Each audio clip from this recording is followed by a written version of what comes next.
Hello students, myself Himanshu, and today we are going to start the next lecture of chapter 4, that is metals and non-metals. So in this chapter we have already studied about metals, their properties and their uses. So let us start with this lecture. In this lecture we will study about non-metals. Now the first is, what are alloys? Alloys क्या होते हैं? The mixture of two metals and a metal and a non-metal is known as alloys. Mixture दो metals का या फिर एक metal और किसी नॉन मेटल का, इस मिक्सचर को हम बोलते हैं अलॉय. ठीक है. इट मीन्स कंपलसरी है कि आपके पास एटलीस्ट एक मेटल होना चाहिए. दूसरा मेटल है या नॉन मेटल है डिपेंड नहीं करता. ठीक है. हम मेटल और मेटल के साथ मिक्स करके भी अलॉय बनाते हैं और मेटल और नॉन मेटल को मिक्स करके भी अलॉय बना सकते हैं. ठीक. Now alloys are generally made by mixing metal together in their molten form. So जो मेटल्स हैं, देखो आपको पता है मेटल्स क्या होते हैं, सॉलिड होते हैं. तो हम सॉलिड में तो मिक्स कर नहीं सकते हैं कुछ. ठीक. तो या तो हम उस मेटल के पाउडर फॉर्म को यूज़ करते हैं, अदरवाइज वो मेटल का जो मोल्टन स्टेट है, हम उस मोल्टन स्टेट के टाइम पे क्या करते हैं, मेटल्स को आपस में मिक्स करते हैं. ठीक है. और उनसे अलॉयज बनाते हैं. ठीक. Alloying is use to change the property of a metal and make it more suitable for different uses. So alloying क्यों करते हैं, अलॉयज क्यों बनाते हैं, ताकि जो मेटल है उसकी प्रॉपर्टीज चेंज हो सके. ठीक. अब प्रॉपर्टीज़ चेंज क्यों करनी है, बिकॉज देखो क्या है, मेटल जो होते हैं अगर वो प्योर फॉर्म में है तो जल्दी ऑक्साइड लेयर फॉर्म कर लेते हैं. ठीक है. कोरोजन हो जाती है मेटल्स की.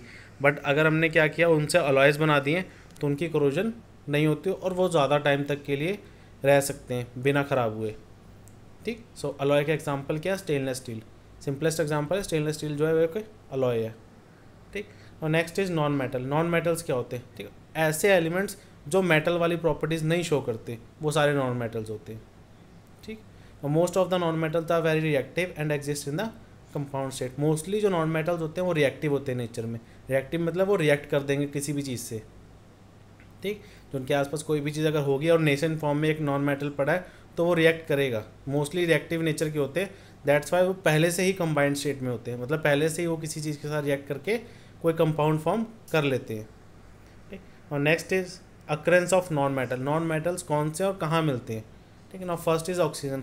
ऑक्सीजन क्या है, oxygen most abundant non metal है इन अर्थ क्रस्ट. अर्थ क्रस्ट में सबसे ज़्यादा मिलने वाला जो नॉन मेटल है वो कौन सा है, ऑक्सीजन. ठीक. जो ऑक्सीजन है वो एटमोसफेयर का 21% जो एयर है, एटमोसफेयर में जो टोटल एयर है उसकी 21% जो पार्ट है वो ऑक्सीजन कैरी करते हैं. ऑक्सीजन 21% पार्ट में है. ठीक. और ऐसी ऑक्सीजन अगर आप देखोगे तो अर्थ क्रस्ट में भी है, किस फॉर्म में, वाटर की फॉर्म में. बिकॉज आपको पता है वाटर का फॉर्मूला क्या होता है, H2O. सो वहाँ पे जो O है वो क्या है, एक्चुअल में ऑक्सीजन है. सो ऑलमोस्ट 89% जो पार्ट है बाय मास ऑफ वाटर, जो 89% मास है वो आप कह सकते हो कि जो ऑक्सीजन का है. अगर अर्थ के आप टोटल वाटर का मास देखोगे तो उसमें से 89% जो है वो ऑक्सीजन के कारण है. ठीक. इसके अलावा जो ऑक्सीजन है वो हमें किस फॉर्म में मिल सकता है, ऑक्साइड्स की फॉर्म में और कार्बोनेट्स की फॉर्म में और समटाइम किसी सिलिकेट की फॉर्म में भी मिलता है हमें. मेटल सिलिकेट ऑफ मेटल्स की फॉर्म में भी ऑक्सीजन जो है वो हमें मिल जाता है. ठीक. Now next is hydrogen. Hydrogen क्या है, hydrogen is the most abundant element in a universe occurring in combined state. पीछे आपने ऑक्सीजन पढ़ा था, वो क्या था, अर्थ क्रस्ट का मोस्ट अबंडेंट एलिमेंट था. But hydrogen most abundant element है जो कि कंबाइंड स्टेट में मिलता है. ठीक. अब किस किस स्टेट में मिलता है हमें, वाटर, नेचुरल गैस, पेट्रोलियम, कोयल एंड प्लांट्स और एनिमल्स की फॉर्म में भी हमें मिल जाता है. ठीक. और जो सन और स्टार है उनकी जो एनर्जी का सोर्स है वो भी हाइड्रोजन गैस ही होती है. हाइड्रोजन और हीलियम दोनों ही आप कह सकते हो. सो ये इनकी सन और स्टार की एनर्जी का सोर्स भी होती है. दैट्स वाई आने वाले टाइम में जो हाइड्रोजन है वो एज अ फ्यूल भी यूज़ हो सकता है. ठीक. अभी भी कहीं किसी किसी जगह पे होता है. जैसे आपको पता है कि जो लिक्विड हाइड्रोजन है वो as a rocket propellant use होते हैं, रॉकेट के लिए फ्यूल की तरह यूज़ होता है. ठीक है. बट आने वाले टाइम में और भी पर्पस पे एज अ फ्यूल यूज़ किया जाएगा. ठीक. और नेक्स्ट इज़ नाइट्रोजन. नाइट्रोजन क्या होता है, नाइट्रोजन हमारी एटमॉस्फेयर में जो एयर है उसका 78% पार्ट जो है वो नाइट्रोजन है. ठीक. और नाइट्रोजन प्लांट्स के लिए भी यूज़फुल होता है. और नाइट्रोजन मोस्टली क्या होता है, जो मिनरल्स होती हैं जिनसे हम मेटल्स निकालते हैं, सो मिनरल्स का एक मेन पार्ट होता है नाइट्रोजन. ठीक. दैट्स वाई कंबाइंड स्टेट में ही मोस्टली मिलता है. Next is carbon. Carbon occur in a free state in coal, diamond and graphite and amongst them diamond and coal are the purest form. जो diamond और coal है वो सबसे ज़्यादा pure form. Pure मतलब कि जितना डायमंड और कोल होगा ना उसमें मैक्सिमम पार्ट जो है वो कार्बन है.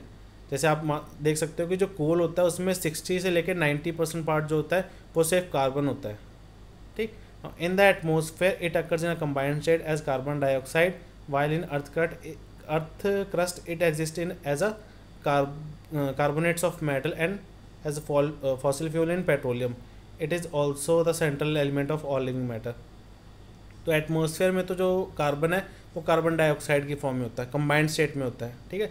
इसके अलावा ये कार्बोनेट्स की फॉर्म में भी मिलता है, लाइक CO3 आपने पढ़ा है, फॉर्मूला पढ़ा होगा CaCO3 कैल्शियम कार्बोनेट, ठीक है। तो कार्बोनेट्स में भी आप देखोगे कार्बन मिलता है हमें। और इसके अलावा क्या होता है जो फॉसिल फ्यूल है, पेट्रोलियम है, पेट्रोलियम का भी अगर आप देखोगे आगे फर्दर +1 +2 में जाके जब केमिस्ट्री स्टडी करोगे तो आप उसमें देखोगे जो पेट्रोलियम के मोस्टली फॉर्मूलेज होते हैं ना उसमें carbon as a main element use होता है, ठीक। और next is silicon. The second most abundant element in earth crust is silicon. First कौन सा था मोस्ट अबंडेंट? ऑक्सीजन, ठीक। So which does not occur in a free state. Silicon free state में occur नहीं होता, मतलब फ्री स्टेट में नहीं रहता, मोस्टली ये कंबाइंड स्टेट में होता है। It occur as silicon and silicate, silicon और सिलिकेट्स की फॉर्म में होता है। Sand is its most common form as silica. तो सैंड है वो उसकी सबसे मोस्ट कॉमन फॉर्म है सिलिकॉन की, ठीक है, एज जिसको हम सिलिका की फॉर्म में देखते हैं। Next is sulphur. सल्फर भी एक गैस है। In the earth crust sulphur occurs in a free state, in combined state it occur as a metal sulphates and sulphide in rocks. तो आप देखते हो जितने मेटल ओर्स मिलती है ना, मिनरल जो है जो जिनमें से मेटल को हम प्रॉफिटेबल वे में निकाल सकते हैं, एक्सट्रैक्ट कर सकते हैं। सो उन मिनरल्स में मोस्टली जो मिनरल्स होंगी वो आपको सल्फेट या सल्फाइड्स की फॉर्म में मिलती है, ठीक। तो वो सल्फर का ही एक तरह से कह सकते हो आप पार्ट है। It also occur as a hydrogen sulphide present in petroleum and natural gas. So petroleum और नेचुरल गैस में एक जो एज अ हाइड्रोजन सल्फाइड की फॉर्म में भी सल्फर हमें मिल सकता है, ठीक। Now next is physical properties of non metals. Non metals की फिजिकल प्रॉपर्टीज़, तो देखो फिजिकल प्रॉपर्टीज़ कौन कौन से होती हैं। सबसे पहले फिजिकल स्टेट, अगर मैं मेटल से कंपेयर करके बताऊं तो हमने देखा था जो फिजिकल स्टेट थी मेटल की वो मोस्टली क्या थी, वो सॉलिड होते हैं, ठीक है। बट नॉन मेटल्स क्या होते हैं, ये जनरली गैसियस फॉर्म में या फिर ब्रिटल सॉलिड फॉर्म में होते हैं at room temperature. Brittle solid मतलब जो टूट सकते हैं, लाइक जैसे ग्लास, ठीक है, जो मिरर वाला जो ग्लास होता है वो आप कह सकते हो कि वो ब्रिटल स्टेट है, ठीक। Next is hardness. Mostly metals hard होते हैं, नॉन मेटल्स उतने हार्ड नहीं होते जितने मेटल हार्ड होते हैं, बट थोड़े बहुत अब सॉलिड फॉर्म में है तो थोड़ा तो उसका हार्डनेस होगा। But as compare to metal, non metals are generally not that much hard except diamond. Diamond है नॉन मेटल है बट वो इस टाइम पे सबसे ज़्यादा आप कह सकते हो जो हार्डेस्ट मेटल हमें पता है वो डायमंड है, ठीक। और third is lustre. Non metal usually lack lustre except graphite, they do not reflect light.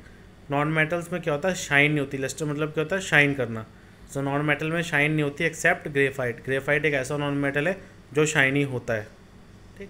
Next is tensile strength. Non metal mostly have low tensile strength except carbon fibre. Carbon fibre भी non metals की category में आते हैं। और carbon fibre के इतने strong होते हैं कि अगर एक सेम थिकनेस की कार्बन फाइबर है और उसी थिकनेस की मैंने आयरन की वायर ली है तो कार्बन फाइबर उस आयरन की वायर से ज़्यादा स्ट्रांग होते हैं, ठीक है। वैसे नॉर्मली क्या होता है, नॉन मेटल्स की टेंसाइल स्ट्रेंथ ज़्यादा नहीं होती, बट कार्बन फाइबर एक एक्सेप्शन है जो कि नॉन मेटल है बट बहुत ज़्यादा स्ट्रॉन्ग है, ठीक। और the next is density. Non metals generally have low density except diamond. Non metals की डेंसिटी बहुत कम होती है, सिर्फ एक डायमंड ऐसा है जिसकी डेंसिटी बहुत ज़्यादा है, ठीक। Now next is melting and boiling point.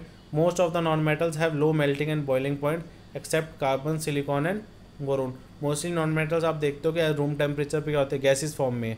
So it means क्या ये पहले कहीं बॉयल हो चुके हैं। सो मोस्टली इनके मेल्टिंग और बॉइलिंग पॉइंट जो होते हैं बहुत लो होते हैं। बट कुछ हैं जिनके मेल्टिंग और बॉइलिंग पॉइंट ज़्यादा होते हैं, लाइक कार्बन। कार्बन आपको सॉलिड फॉर्म में मिलता है, डायमंड की फॉर्म में मिल सकता है ना। सिलिकॉन जो सैंड होती है वो भी आपको सॉलिड फॉर्म में मिलती है, एंड बोरोन, ठीक है। तो कुछ ऐसे नॉन मेटल्स हैं जो कि आपको जिनकी मेल्टिंग और बॉइलिंग पॉइंट थोड़े ज़्यादा होते हैं, ठीक। Next is conductivity. Non metals are bad conductor of electricity. Non metals जो है वो सबसे कह सकते हो कि आप बैड कंडक्टर्स की कैटेगरी में आते हैं except graphite. Graphite is a conductor, चाहे वो नॉन मेटल है बट वो कंडक्ट करता है, ठीक। Next is malleability. देखो मेलेबिलिटी क्या होती है कि उस चीज़ को आप हैमर करके उनकी शीट्स में कन्वर्ट कर सको। बिकॉज ऑफ ये ब्रिटल सॉलिड्स की फॉर्म में होते तो जब आप इनको हैमर करोगे मारोगे तो क्या होते हैं, ये टूट जाते हैं। सो मोस्टली नॉन मेटल जो होते हैं वो मेलेबल नहीं होते, ठीक, डक्टिलिटी क्या होता है, वायर्स में कन्वर्ट करना। सो कार्बन फाइबर को छोड़ के कोई भी ऐसा नॉन मेटल नहीं है जिनको आप वायर में कन्वर्ट कर सको, ठीक है। तो except carbon fibre every non metal is not ductile, ठीक है। And the last property is sonority. Sonority mean sound producing. Non metal sound नहीं प्रोड्यूस करते। मेटल्स को अगर आप स्ट्राइक करोगे तो वो साउंड प्रोड्यूस करेंगे, but non metal do not produce any sound, ठीक है। सो ये इनकी फिजिकल प्रॉपर्टीज़ थी। So now next is chemical properties of non metal. हमने फिजिकल प्रॉपर्टीज़ पढ़ ली, केमिकल प्रॉपर्टीज़ देखते हैं क्या है। Reaction with oxygen. जो मेटल्स नॉन मेटल्स हैं वो ऑक्सीजन से रिएक्ट करके मोस्टली क्या करते हैं, ऑक्साइड्स ही बनाते हैं।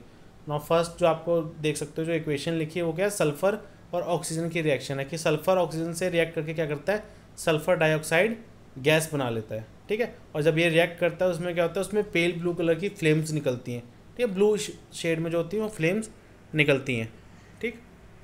अब ये रिएक्शन किसके साथ है, एयर के साथ, क्योंकि एयर में ऑक्सीजन होती है तो सल्फर एयर में रिएक्ट कर रहा है। ऐसी कार्बन जब एयर में रिएक्ट करता है तो वो कार्बन डाइऑक्साइड बना लेता है, ठीक है। और जो फॉस्फोरस है वो इतना रिएक्टिव है कि अगर आप उसको एयर में रखते हो तो उसमें अपने आप आग लग जाती है, ठीक है। तो फॉस्फोरस एयर से रिएक्ट करके फॉस्फोरस ऑक्साइड्स बनाते हैं, ठीक है। तो आप देख सकते हो 4p+5O2 दैट गिव्स 2p2O5, ठीक है। ये केमिकल इक्वेशन है जो इस रिएक्शन को रिप्रेजेंट कर रही है। Next is reaction with water. Water से कैसे रिएक्ट करते हैं, मोस्टली नॉन मेटल जो होते हैं वाटर से रिएक्ट नहीं करते। आप एग्जांपल देख सकते हो, प्लास्टिक है, प्लास्टिक की बकेट होती है, प्लास्टिक नॉन मेटल है बट वो वाटर से रिएक्ट नहीं कर रहा होता। मोस्टली नहीं करते बट कुछ नॉन मेटल्स हैं जो करते हैं, लाइक क्लोरीन जो है वो वाटर में डिजॉल्व होकर हाइड्रोक्लोरिक एसिड बनाती है और ऑक्सीजन गैस उसमें से रिलीज हो जाती है, ठीक। Reaction with dilute mineral acids. Mostly जो मेटल्स होते हैं वो रिएक्ट करते हैं मेटल एसिड से, बट नॉन मेटल जो होते हैं वो एसिड से ज़्यादा रिएक्ट नहीं करते। आप देखोगे जो एसिड्स अगर आपको मार्केट में कहीं देखने को मिल जाता है तो, या केमिस्ट्री लैब में भी आप देखते हो, जो एसिड्स है या तो उनको हम ग्लास की बॉटल्स में रखते हैं या फिर प्लास्टिक के कंटेनर्स में होते हैं। ग्लास और प्लास्टिक दोनों ही नॉन मेटल की कैटेगरी हैं, ठीक। तो जो एसिड्स हैं वो ज़्यादा रिएक्टिव नहीं होते। कुछ एक ऐसे नॉन मेटल्स हैं जो कि एसिड के साथ रिएक्ट करते हैं, लाइक सल्फर, ठीक है। सल्फर क्या होता है, कंसनट्रेटेड हॉट नाइट्रिक एसिड के साथ रिएक्ट करके sulphur dioxide, nitrogen dioxide gas और वाटर बनाता है, ठीक। Sulphur is a non metal but वो फिर भी कंसनट्रेटेड नाइट्रिक एसिड के साथ रिएक्ट करता है, ठीक है। सो ये एक एक्सेप्शन है कि ये रिएक्ट कर जाता है, पर मोस्टली नॉन मेटल्स क्या होते हैं, एसिड के साथ रिएक्ट नहीं करते, ठीक। सो ये इनकी थी केमिकल प्रॉपर्टीज़। सो नाउ नेक्स्ट हम देखते हैं uses of non metals. Non metals कहाँ कहाँ यूज़ होते हैं और कौन कौन से नॉन मेटल कहाँ कहाँ यूज़ होते हैं, ठीक है ना। First is oxygen.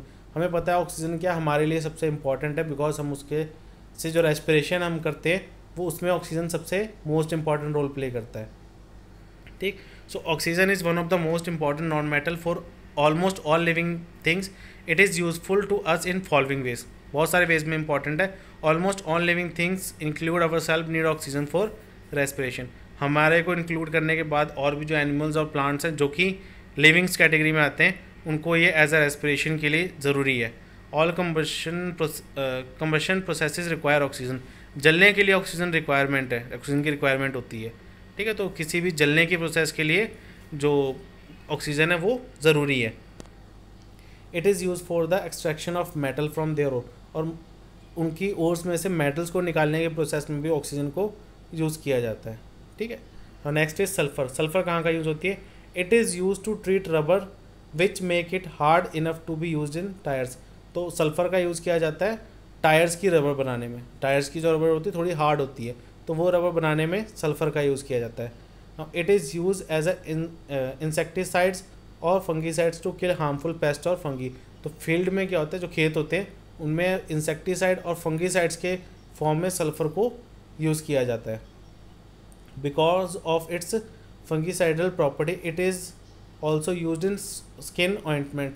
जो जैसे कईयों को होता है कि स्किन पे रैशेस पड़ जाते हैं या स्किन एलर्जी हो जाती है, तो उसमें जो लगाने के लिए क्रीम्स आपको मार्केट में अवेलेबल है तो उसमें भी सल्फ़र यूज़ होता है। क्यों, बिकॉज ये एज अ फंगीसाइड्स यूज़ करते हैं इसको, ठीक। It is use in manufacturing of sulphuric acid and as a special concrete called sulphur concretes, ठीक। तो सल्फ्यूरिक एसिड बनाने में भी सल्फ़र यूज़ होता है। सल्फ्यूरिक एसिड का फॉर्मूला होता है H2SO4, ठीक है। तो उसमें भी सल्फ़र यूज़ होता है। और next is carbon. Two crystalline form of carbon diamond and graphite have the following uses. तो कार्बन की फॉर्म में भी हमें नॉन मेटल ही है, बट कार्बन हमें डिफरेंट डिफरेंट फॉर्म में मिलता है, लाइक डायमंड और ग्रेफाइट की फॉर्म में। सो उनके यूजेस क्या हैं आपको देखो, डायमंड का तो पता है कि डायमंड क्या है, बहुत ज़्यादा महंगा होता है, तो एज अ आप कह सकते हो इन ज्वेलरीज यूज़ होता है। It is the costliest gem, सबसे महंगा फॉर्म है आप कह सकते हो, या सबसे महंगा पत्थर है, ठीक, जो हम ज्वेलरीज में यूज़ करते हैं इनको। It is also use for cutting bigger diamond rock and glasses. तो एक डायमंड से अगर कटिंग करनी चाहोगे आप दूसरे डायमंड की, तो आप इजीली कट कर सकते हो। अगर आपने दूसरे डायमंड की शेप बनानी है, सो एक डायमंड से उस डायमंड की कटिंग हो सकती है। इसके अलावा रॉक्स और ग्लासेस जो होते हैं उनकी कटिंग के लिए भी डायमंड यूज़ किया जाता है। Next is graphite. ग्रेफाइट भी कार्बन की फॉर्म है। Graphite is a good conductor of electricity, therefore it is used in making electrodes in dry cell and electric arc lamp. It is also used in making pencil lead. जो हमारी pencil के जो black वाला part होता है जिसको हम pencil का सिक्का बोलते हैं, सो उसमें क्या होता है, उसमें ग्रेफाइट के साथ कुछ और मिक्स करके ही बनाया जाता है वो, ठीक है। तो ग्रेफाइट एक तो पेंसिल के लीड बनाने में यूज़ होती है, और इसके अलावा क्या होता है कि जो सेल होते हैं आप उसमें डालते हो सेल रिमोट्स वगैरह में, उसमें कुछ सेल्स होते हैं जिनमें जो इलेक्ट्रोड है वो ग्रेफाइट का ही बनाया जाता है, ठीक है। और next is phosphorus. Phosphorus is use in making matches and fire cracker. It is use in manufacturing phosphate fertilizers, ठीक है। तो फायर क्रैकर्स और मैच बॉक्स की जो माचिस होती है ना, उसके जो सबसे आगे लगा होता है वो जो है वो फॉस्फोरस का ही बना होता है, ठीक है। तो फायर क्रैकर और मैचेस बनाने में यूज़ होता है, and it is also use in making fertilizer. Phosphatic fertilizer आपने पीछे देखा था फर्स्ट चैप्टर में, फॉस्फेटिक फर्टिलाइजर्स होते हैं, ठीक है। तो वहाँ पे भी जो फॉस्फोरस है वो यूज़ किया जाता है। Next is chlorine. क्लोरीन कहाँ कहाँ यूज़ करते हैं? It is use in a manufacturing plastic, PVC and pesticides like gammexane, ठीक है। तो ये पेस्टिसाइड्स बनाने में, पीवीसी बनाने में या फिर प्लास्टिक बनाने में यूज़ किया जाता है chlorine. It kill germs, therefore it is also use in use to disinfect water. Water की प्यूरिफिकेशन के लिए भी क्लोरीन यूज़ किया जाता है। हम बोलते हैं नॉर्मली लाल दवाई बोल देते हैं इसको, कि जब टंकी साफ़ होती है हमारे घर की जो टॉप पे होती है, तो उसमें क्या होता है दवाई डालते, तो मोस्टली उसमें क्या कहते हैं क्लोरीनेशन करते हैं, क्लोरीन डाला जाता है, बिकॉज वो वाटर को साफ़ करने के लिए यूज़ होता है, ठीक है। It is use in preparation of hydrochloric acid. HCl बनाने के लिए यूज़ कर सकते हैं हम इसको, और इसके अलावा और भी बहुत सारे एसिड्स हैं जिनके बनाने के लिए आप क्लोरीन यूज़ करते हो। और कुछ और भी नॉन मेटल्स हैं जिनके कुछ पर्टिकुलर यूजेस हो सकते हैं, लाइक आयोडीन। आयोडीन क्या होता है? सॉल्ट आयोडाइज करने के लिए यूज़ किया जाता है, और एक गोइटर डिजीज़ है जिससे हमें प्रिवेंट करता है। Next is nitrogen. पीछे हम पढ़ के हैं nitrogen is a non metal जो कि फर्टिलाइजर्स बनाने में यूज़ होता है, ठीक है। सो इसके साथ क्या हमारा चैप्टर ख़त्म हो गया। So thank you students.